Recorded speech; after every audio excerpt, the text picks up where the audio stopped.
Now, we still have time, and I won't a bit bother you with old information. So something which you already know. So let me just remind you some basics before we start to work with JavaFX.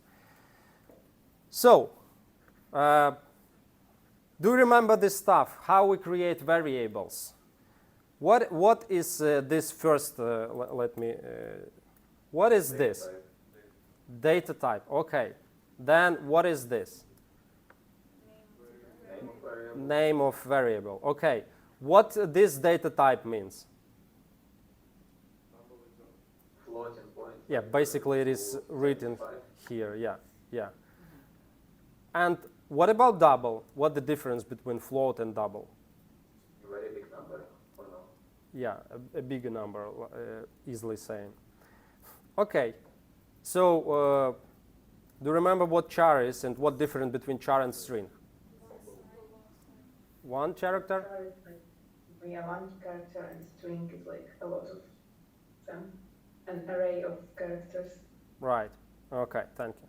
So if I say true and false, what result will I have? True and false.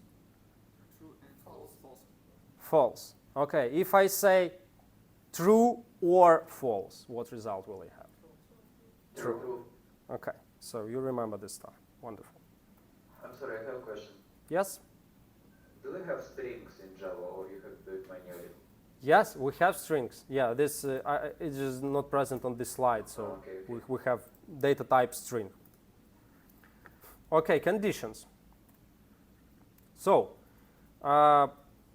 what that mean? If and okay, let's start from this line. Do you remember what that mean?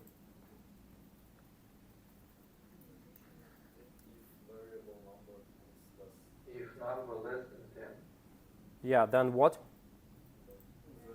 then we print number is less than 10. So if it is less, if here we have true, then we come to this block and we print this line. But if number is not less than 10, what then? Then we come to this section, and here we have another if, yeah? Okay. What that mean?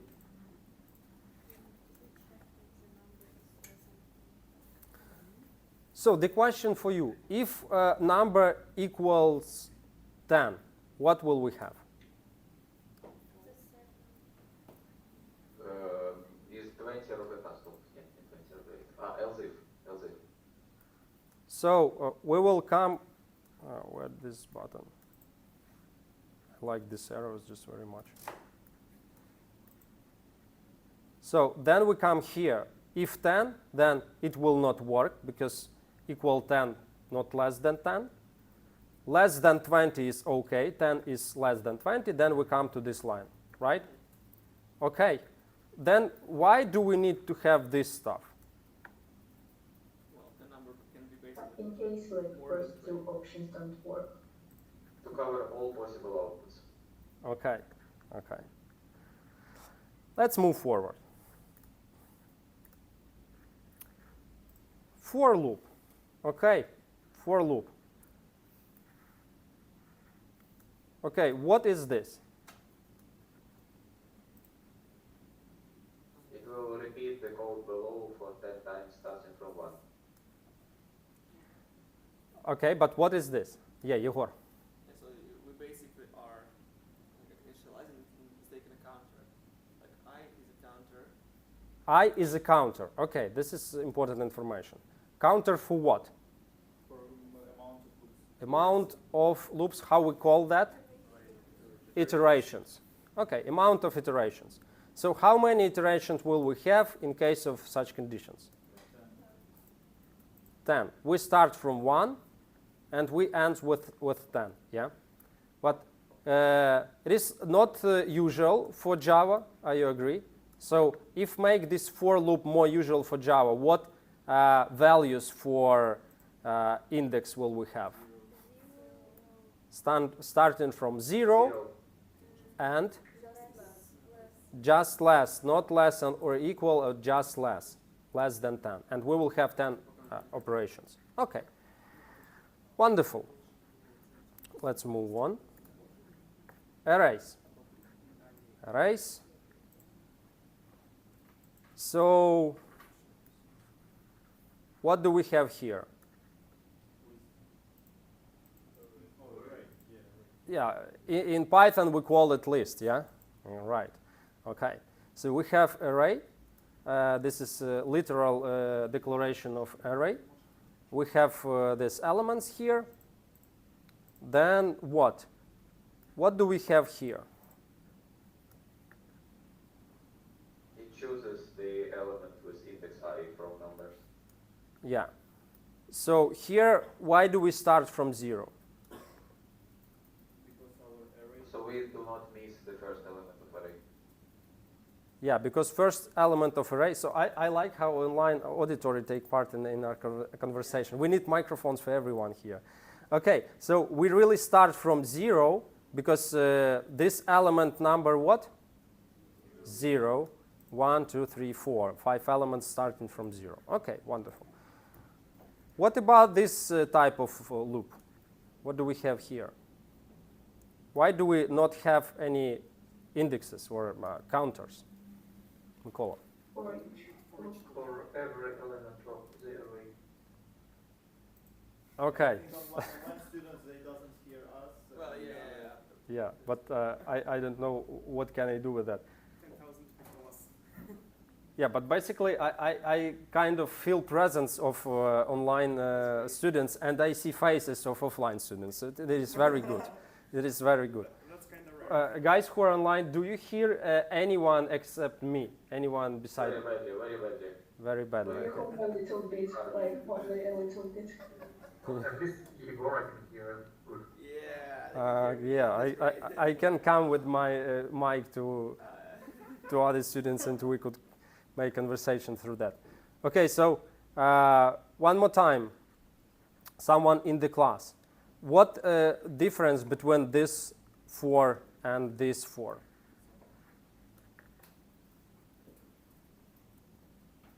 Okay, someone online.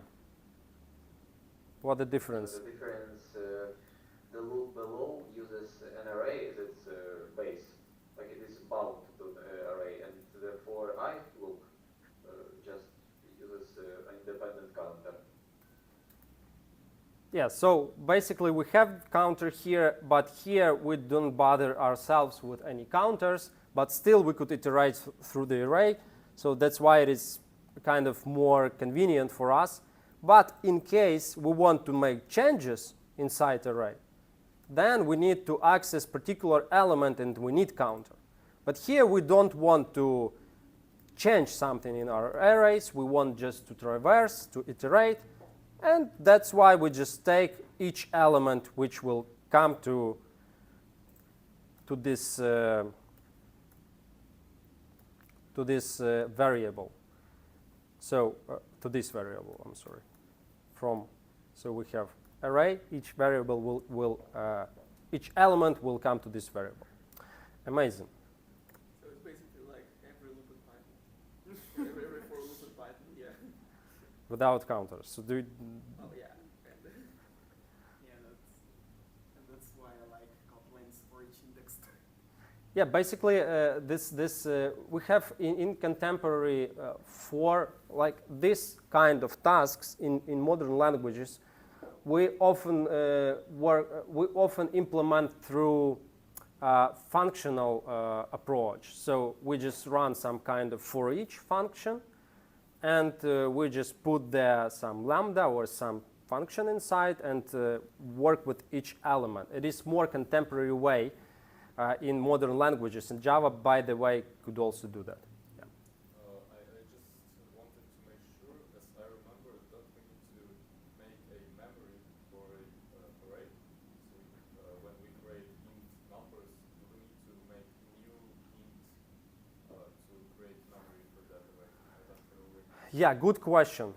Good question. So regarding this syntax and the question, why do we not have new here? we need to create array with new, really. But here we have literal way of declaration array. Literal means that we already have value for that array, and that's why we could put it as this without new. Yeah, but if we don't know which elements will we have, and we want just create memory for 5 elements, then we put new array int or array list, or okay, array. So of course we don't talk about array list here, and we put count. So in that case we really need new. So this is just difference between literal and dynamic I'm creation. sorry, I have a question. Yes. Can you put like a Like? We lost you. This internet connection problems. So hopefully you will come back and ask this question again. Okay. Now let's move forward then. Methods and program decomposition. So we could have, so by the way, online students, are you with us still? use Yeah. some user connected? Just, for reason? yeah, some specific problems someone have. Okay, methods and program decomposition. So what is method? Please tell me, explain, what is method, guys? Yeah, Mikola. This is like a block of code in the program which gets some arguments and is a part of the class. Okay. So hopefully you heard Mikola's answer. So let's analyze how many methods do we have in this class? Online students? 3, I guess, if counting main. Okay, 3 methods. Right, so this is our arguments, and this is our return value. Does every method need to have return value? Nah. Not every. So we don't have return value here, we don't have return value here, but we have it here. In case we have return values, then we need to put this type of return value. If we don't have, we put void here. At least explicitly. Yeah. Under the hood, they have some kind of it. Okay. So the question, another question. Can I run methods from inside other methods? Hmm? Yes. Yes. Yes. So how deep this hierarchy of calls could be? Do we have any limitations? Until Stack Overflow. Recursion. Yeah, it's, just with recursion, we could have just Stack Overflow. But basically, if we create our program, we could decompose as deep as we want, right? So no limits, basically, for basic decomposition. But of course, with recursion, we should be careful. Okay. Now, classes and objects. What is class? Blueprint. Blueprint, right. This is symbol, like symbolic description of the class. This is blueprint of what? Entity. Of what? Entity and what else? Object. Yes. So this is blueprint for object. Okay. So what is object then? Yeah, I'm sorry. Let's keep a little bit about class. This is blueprint, but if to be more precise, from the point of view of Java syntax, what is class? It's like a custom data type. Custom data type, exactly. Custom data type or abstract data type, as it's called in different sources. So this is our kind of custom data type, right? And what is object now?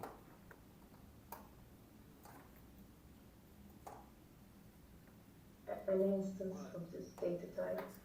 Instance of this data type. Okay, what else?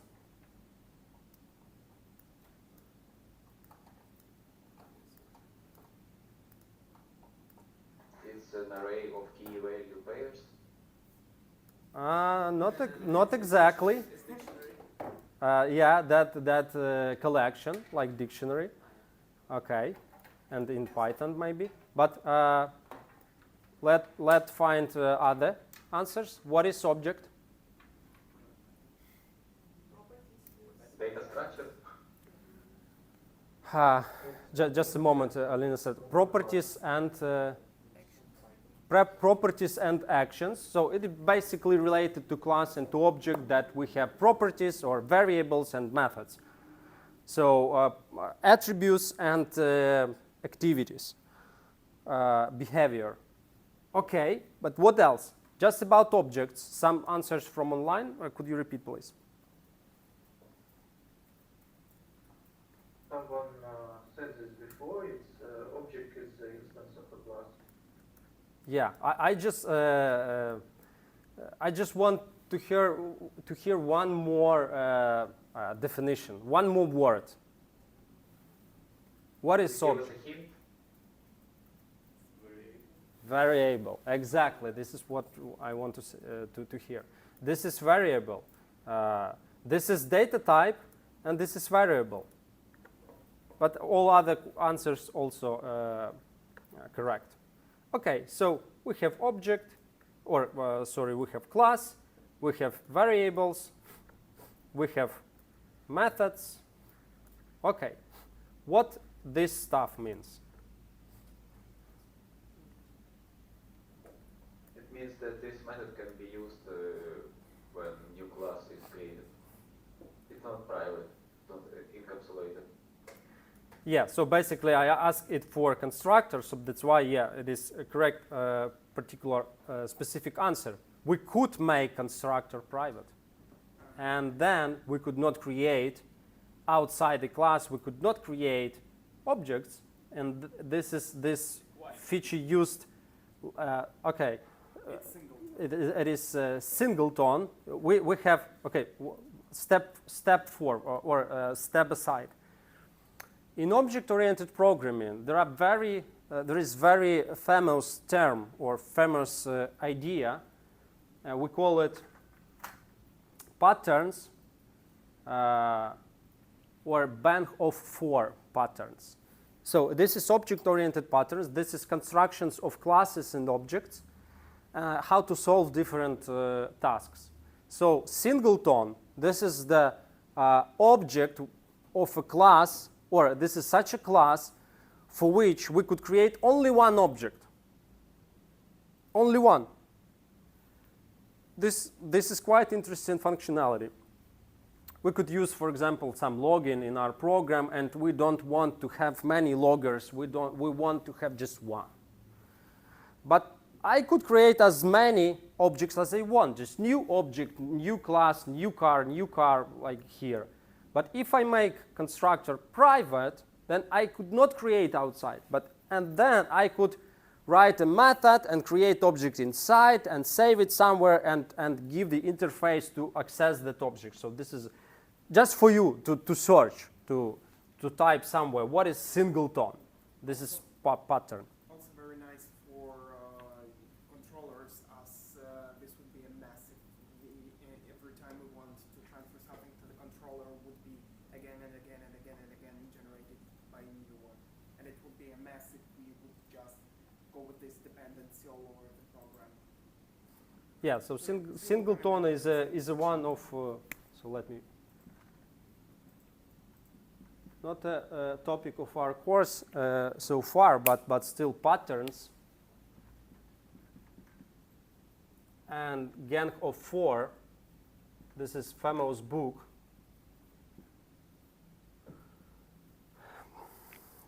Banda Четырех, Gang of 4. 4 authors, they write this book, and we have many patterns, and maybe in the interview you will be asked about patterns. These object-oriented patterns, what patterns do you know? So I highly recommend to dig into that at some point. Okay,